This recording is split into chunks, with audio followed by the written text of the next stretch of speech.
In today's Canva tutorial, you are going to learn how to create a double exposure effect for your designs. This lesson was inspired by a comment written by Kate McCarthy. Let's get started. The best part about this technique is that every Canva user can do this. It is free. We are on our home page, and double exposure can be done in any document size. I'm just going to open up one of my recent ones, 1920 by 1080 pixel, and go from there.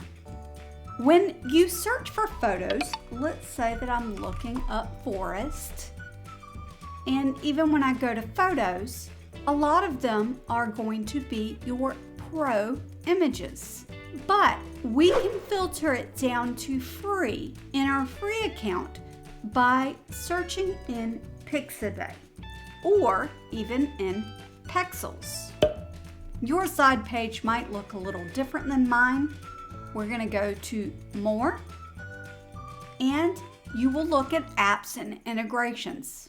If you don't see it there, then all you need to do is type in Pixabay and it will pop up for you. Or you can look under Pexels as well. And I'm going to start off with Forest.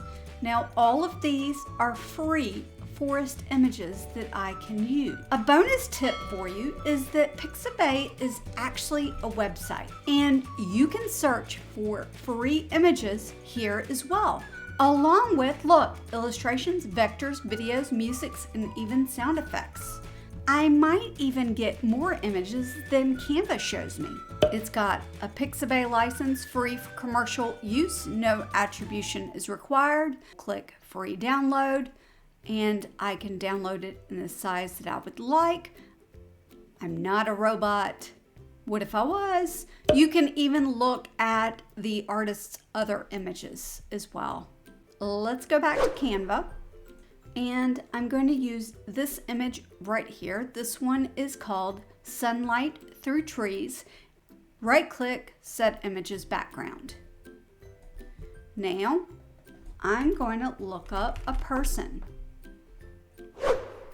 And essentially, I just want to find one that I think would look cool. And I chose her for this.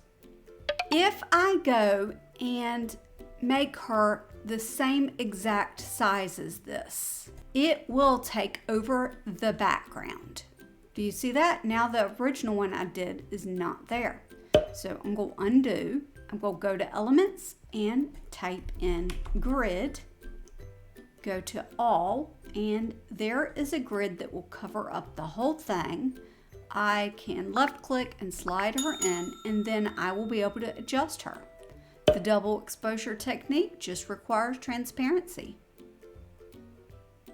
And you can make it as transparent as you want. And there you have it, the double effect.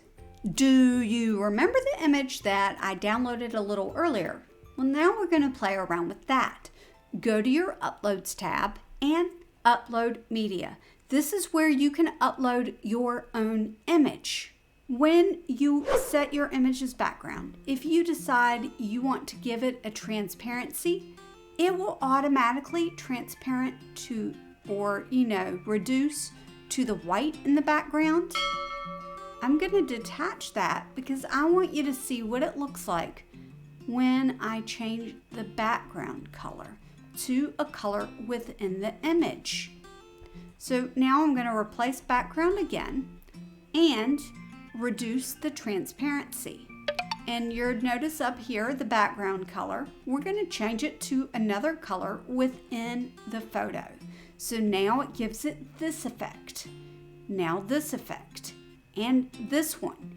It is a very cool way to change the photo and give it a custom look.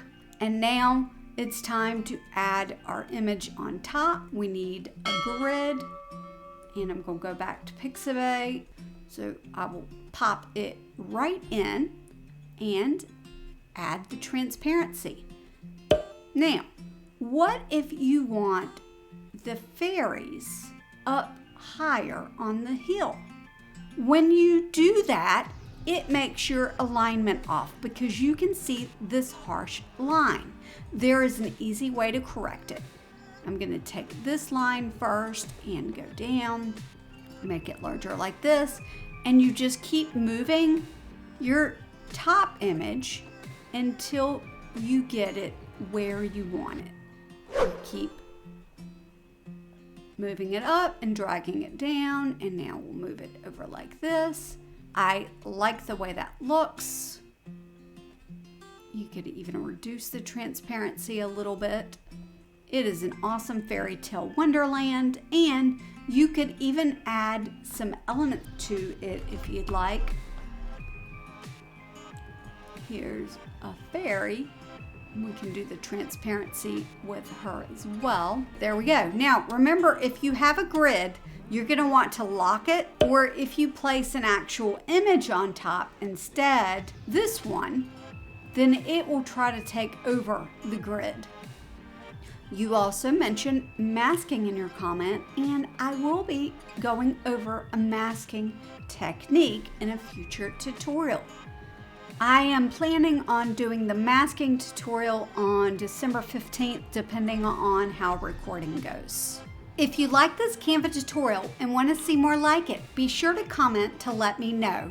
I recommend watching one of these two tutorials right now. Thanks so much for learning with the Canva Classroom. Please remember to subscribe so you don't miss out on future lessons. I'll see you next time. Bye.